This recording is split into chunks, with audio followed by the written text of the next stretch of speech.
Morning slowly broke over the city of Savannah, Georgia. The cobblestone streets still glistened with night dew, and the air carried a faint blend of magnolia blossoms and the salty breath of the sea.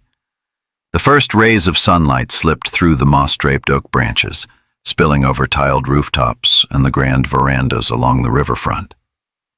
The whole city seemed to be waking from a long, tender sleep, slow, graceful, and utterly serene.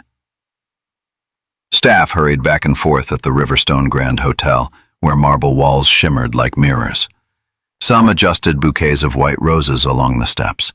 Others polished glassware until the chandeliers above glinted through them like crystal. Every detail was perfectly arranged, as if a single speck of dust out of place could ruin the picture of this most important day. Because today was no ordinary day. Today was the wedding of Ethan Ward, a young, rising real estate entrepreneur whom the local press called the Southern symbol of success. Since early morning, luxury cars had lined up before the hotel entrance, bringing laughter, the rhythmic clicks of high heels, and a mix of congratulations and curious whispers. Beneath the glow of crystal chandeliers, a string quartet rehearsed Canon in D, the pure sound of violins blended with guests' laughter, completing the portrait of perfect joy. To everyone present, it was a fairy tale day, where a young, successful man was about to step into the happily ever after of his life. Yet, like every fairy tale, behind the brilliance of that light hid a shadow. Outside the grand hall, a sleek black limousine came to a stop. No one paid it any mind. It wasn't on the bride's transport list, and no greeters approached it. Its tinted windows reflected the sunlight, the engine humming softly, like the quiet breath of a secret yet to be told. The doorman glanced once and turned away, assuming it belonged to a late guest. No one knew that inside that car sat an arrival destined to change the entire ceremony forever. Upstairs, Ethan stood before the mirror, adjusting his toe, smiling with self-satisfaction at his reflection. He had it all: money, fame, a beautiful bride, and the admiration of everyone around him. He believed today was the day his life would be, but not everyone attending that wedding came for love. In the corner of the ballroom, between the clinking of wine glasses and the faint scent of roses drifting through the air, Ethan Ward was laughing with his friends. Beside him stood his soon-to-be bride, Madison Cole, daughter of a wealthy Atlanta family, flashing the radiant smile the press had dubbed the $1,000,000 smile. They were the picture of perfection. He, handsome and successful; she, beautiful and born to privilege. Yet only one person knew that a cold satisfaction was quietly taking shape behind Ethan's charming grin. Because among the glittering list of elite guests, he had deliberately added one name, a name so out of place that even the wedding planner had hesitated and asked, "Are you sure, Mr. Ward?" Ethan had simply smirked. "Send it. I want her to see everything." That name was Grace Miller, his ex-wife, the woman who once cooked in their cramped kitchen when he couldn't afford rent, the one who folded every tip she earned as a waitress so he could pay for his MBA and start his first business. The woman he discarded the moment he succeeded, as though she were just a stain from a past he wanted erased. He hadn't invited her out of courtesy. He invited her to humiliate her. He pictured Grace arriving in an old, worn dress, maybe stepping off a bus or walking up the hotel driveway, standing quietly at the back row as he took the hand of a woman worthy of him, feeling small, forgotten, and pitiful. He wanted to see that look. The same eyes that once trusted and loved him, now filled only with shame. In Ethan's cruel imagination, that would be the perfect ending to a chapter he'd long wanted closed. None of his friends knew the truth. They only saw him laughing confidently, pouring champagne, boasting about the freedom he'd found after a failed marriage. He called her a burden, so he almost missed his big break. Each word he spoke was like a small blade, slicing into the memory of a woman who had once given him everything. But Ethan didn't care. In his mind, this wedding was his stage. He was the victor. Grace was merely the audience to her defeat. But what Ethan didn't know was she would reclaim something far greater: her dignity. There was a time when Grace Miller believed that love could overcome anything. She met Ethan Ward when he was a poor college student, renting a small room near the little diner where she worked. Grace was in her early 20s then. Her skin was slightly sun-kissed from long shifts, and her smile was so gentle that people instinctively trusted her. On the other hand, Ethan was tall, lean, with ambitious eyes. Always talked about things far bigger than their small life. And that confidence, that unshakable belief in himself, made Grace believe, too, that he could go far, if only someone believed in him enough. In the early years, they lived simply, but they were happy. Their tiny rented apartment on the outskirts of Nashville had only an old wooden table and a single-burner stove, but to Grace it was enough. Every morning she woke up early to prepare breakfast. Every night she waited for him to come home so they could share a bowl of ramen and talk about his dreams of owning his own company one day. There were nights she sat sewing clothes for clients while he studied by the window, the yellow lamplight casting a glow on his young, determined face. Grace believed in him so completely that she never once thought about herself. She worked 2 jobs, waiting tables at Maple Diner during the day and cleaning hotel rooms at night. Sometimes she came home past midnight, hands cold and aching, but she would quietly place her pay in his hand and say, "You keep it. I have enough." She believed love didn't need roses or promises, only 2 people working hard together, and everything else would fall into place. And for a while it seemed genuine. Her sacrifices helped Ethan earn the MBA he had always dreamed of. When he landed his first job in real estate, she cried tears of joy, believing his dream, their dream, was finally beginning. But once the doors of that glittering new world opened, Ethan began to change. He started coming home later. His shirt smelled faintly of expensive cologne, and his phone was full of unfamiliar numbers. When Grace asked, he only smiled and said, "I have to fit in with the new environment. You wouldn't understand." That line, repeated again and again, became a wall between them. The love through the empty room did she sink to the floor and bury her head in her hands. On the table sat his half-finished cup of coffee. In the fridge, a bowl of chicken soup she had made that morning was waiting for him to come home. Everything he left behind amounted to one old car, a stack of rent bills, and a shattered heart. But she hadn't fallen. Not completely, because sometimes the woman who seems the weakest is the one who finds her strength only after she has no one left to lean on.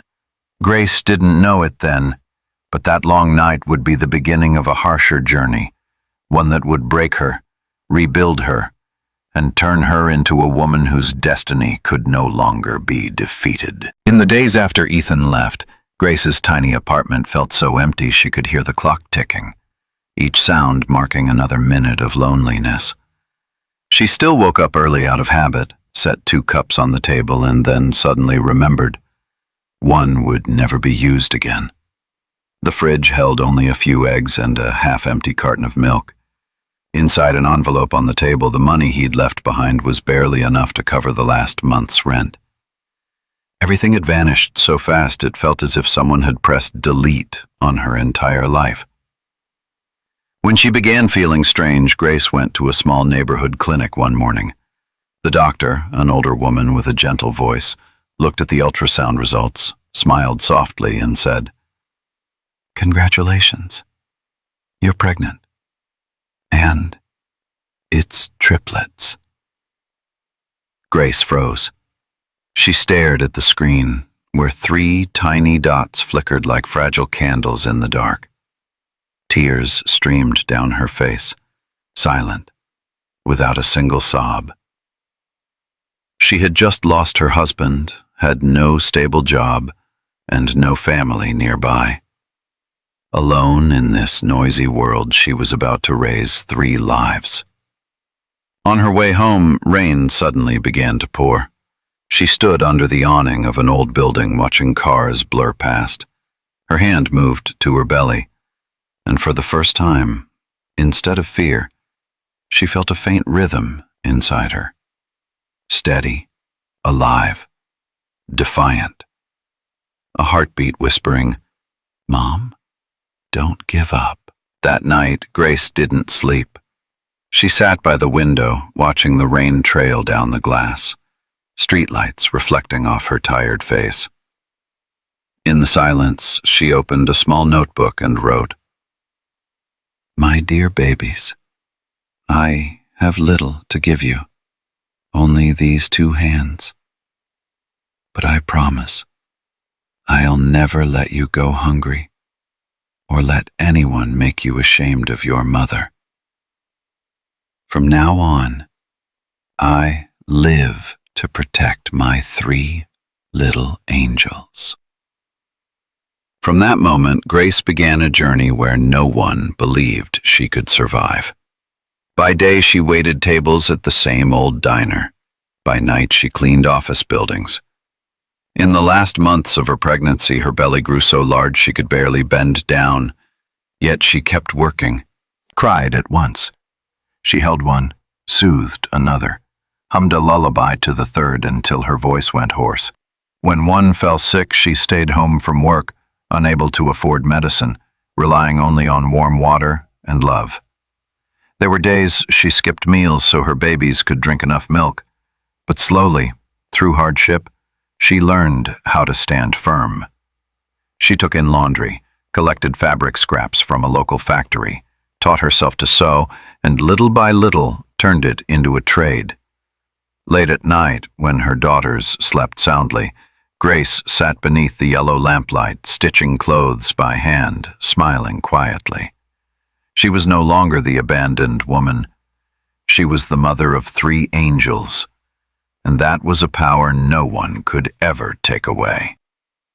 From that moment on, Grace's life was no longer a story of betrayal, but a journey of a woman learning to rise from ashes, guided by 3 tiny flames lighting her way. Time passed, and Savannah changed with the seasons.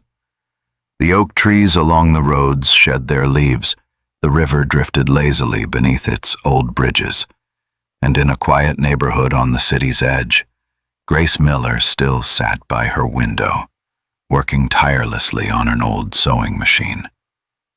When sunlight first touched the curtains every morning, her 3 daughters, Lily, June, and Clara, chirped happily around the breakfast table. The old wooden table had been repainted ivory white, and in the center always sat a small vase of wildflowers, a gift the girls took turns picking on their way home from school. Grace didn't have much money, but their tiny home never lacked warmth. She still worked 2 jobs, mornings at a small cafe, afternoons and evenings sewing, hemming curtains, stitching pillows, and mending clothes for neighbors. Her hands were rough and calloused, yet her smile remained gentle and full of quiet dignity. No one knew that this woman had once been abandoned, that she had given birth to triplets alone, deep in poverty. They only knew that in the small workshop called Maple and Dawn, everything, from how she wrapped her products to how she greeted customers, carried something rare and unmistakable: grace. One autumn afternoon, as sunlight streamed through the window, she received a large order from an interior design studio in Charleston. They said they admired how she blended colors and how each stitch seemed to have a soul. It was the first time in years that Grace looked into the mirror, and saw a woman no longer running from her past. She saw a creator, a mother, a woman standing firmly on her own 2 feet. Work grew steadily. New clients arrived, not just for her skill, but for her spirit. Someone once told her, "I came because I heard about you," the woman who raised 3 children alone and never stopped smiling.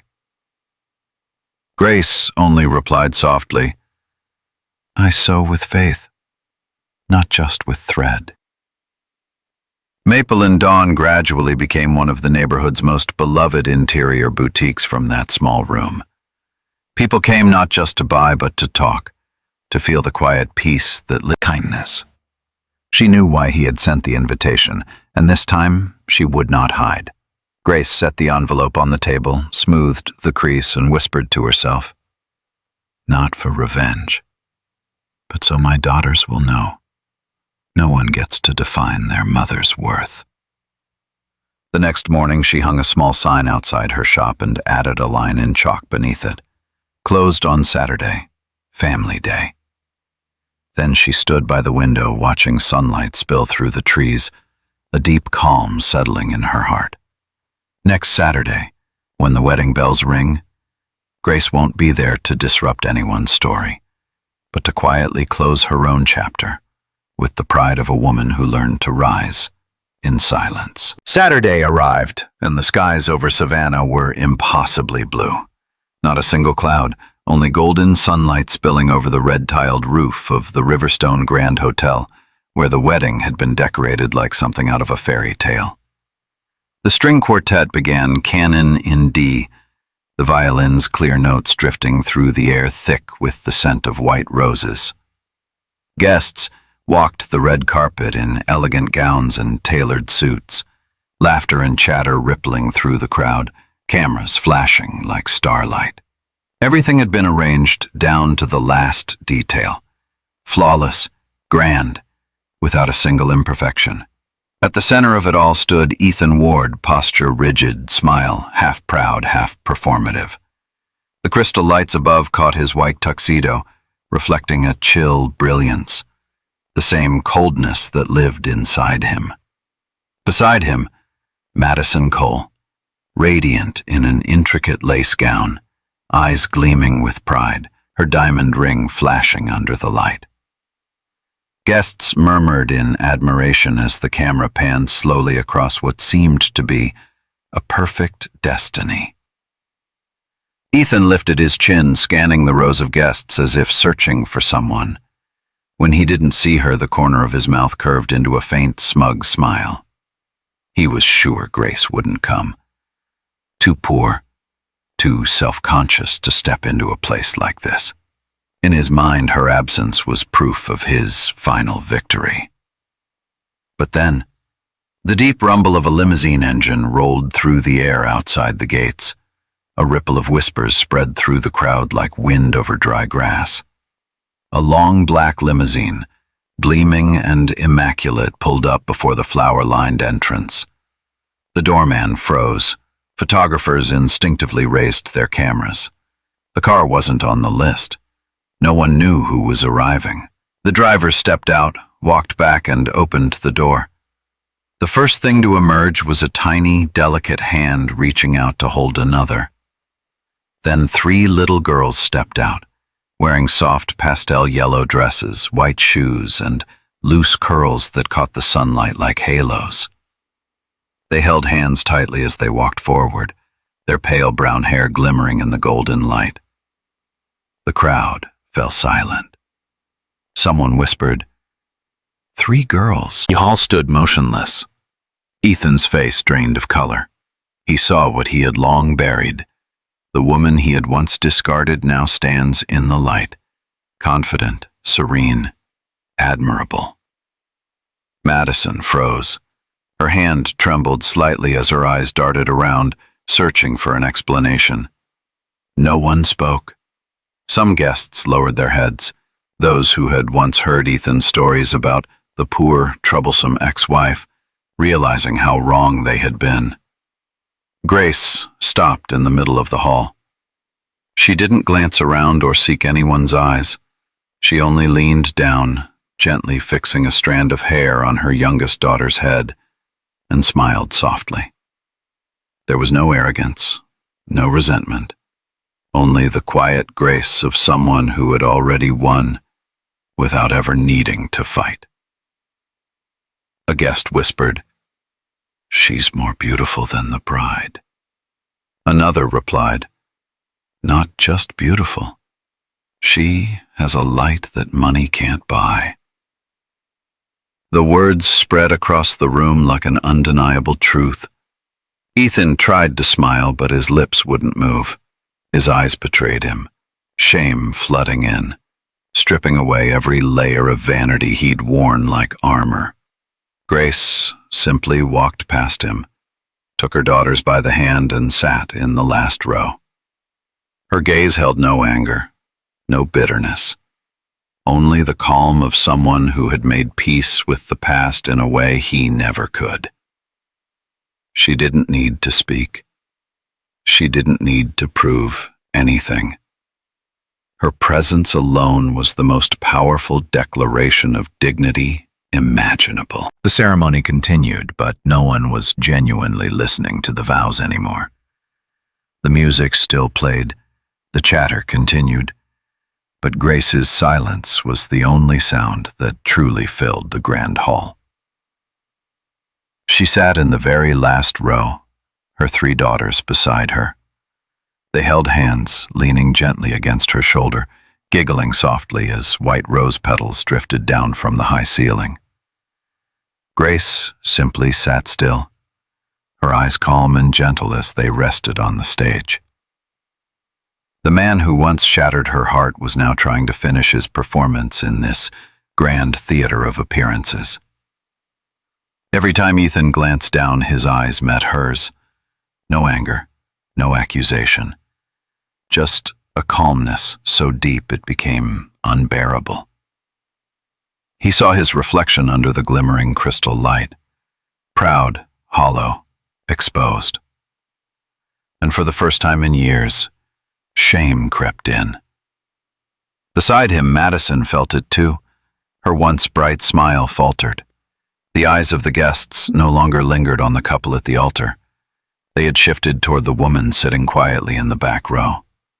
The one who had once been dismissed as a failure now radiated a light no diamond could match. A guest leaned over and whispered, "That's his ex-wife." The person beside him replied quietly, "If I were him, I'd never have invited her. She's stolen the whole ceremony."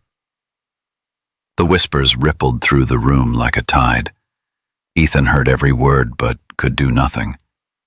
He forced a smile, his hand gripping the microphone so tightly his knuckles turned white. Grace didn't seem to notice. Or perhaps she did, and simply didn't care. She leaned down and kissed the hair of her youngest daughter. When the ceremony ended, guests lined up to offer congratulations, but many stopped halfway. Instead of shaking the bride's hand, they sought Grace's eyes. Some gave her a quiet nod, a silent apology. Others whispered, "I admire you." Grace only smiled softly and said, "Thank you. I came only to offer my blessings and to close the past." Her words were enough to make several people lower their heads. While Ethan tried to smile for the reporters, behind him photographers were capturing cushions, but to hear the story of its owner, the woman who answered cruelty with kindness. Grace never spoke of the past. She never mentioned Ethan or that wedding. She simply lived quietly, working, loving her children, sewing each piece of fabric with the same devotion she once gave to her dreams. Only now, she was no longer fragile. She had learned that forgiveness isn't forgetting. It's choosing not to let pain define who you are. Winter returned to Savannah. Morning mist draped the ancient oaks and streetlights shimmered against droplets of dew like strings of tiny pearls. Inside a small house at the city's edge, The scent of fresh waffles drifted from a half-open window. Lily, June, and Clara sat doing homework at the table, the soft scratch of pencils filling the room. In the corner, Grace was mending a client's dress, the gentle glow of the desk lamp warming her face, calm, steady, and serene. No more tension, no more pain. Only the deep stillness of someone who had endured every storm and kept her heart intact. Outside, a light breeze stirred the flower pots by the porch, making the little sign, Maple and Dawn, sway softly. The shop that once began with nothing but an old sewing machine had become a beloved part of the community. People came not only to buy home decor, but to hear Grace share the simplest, truest things she had learned. You can't control how others treat you, but you can control how you respond, and choose love instead of bitterness. She didn't speak much, but every word she said made people feel lighter. Occasionally, the media still mentioned her, calling Grace the woman who silenced an entire wedding. She would only smile, neither denying nor explaining. She didn't want fame for her past. She only wanted to be remembered for how she rose and stayed kind. Her daughters grew up within that love. They knew what their mother had endured, but what they learned wasn't anger. It was courage, composure, and faith in goodness. One afternoon, while the girls were helping their mother arrange fabrics in the shop, Lily, the eldest, looked up and asked, "Mom, do you ever regret forgiving him?" Grace paused, then smiled gently. "No, sweetheart. Because if I held on to anger, I'd stay trapped in the place they left me. But when I forgave, I became free." Outside the window, the late-day sun streamed through the glass, casting colors across the rolls of fabric, reflecting off the laughing faces of her daughters. That was Grace's most significant legacy. 3 souls raised on love and dignity. She needed no fame. You believe kindness is strength. Like, subscribe to Deep Life Tales and comment below. What would you do if you could stand face to face with the one who once hurt you? Because who knows, your answer might be the spark someone out there needs to stand up again today.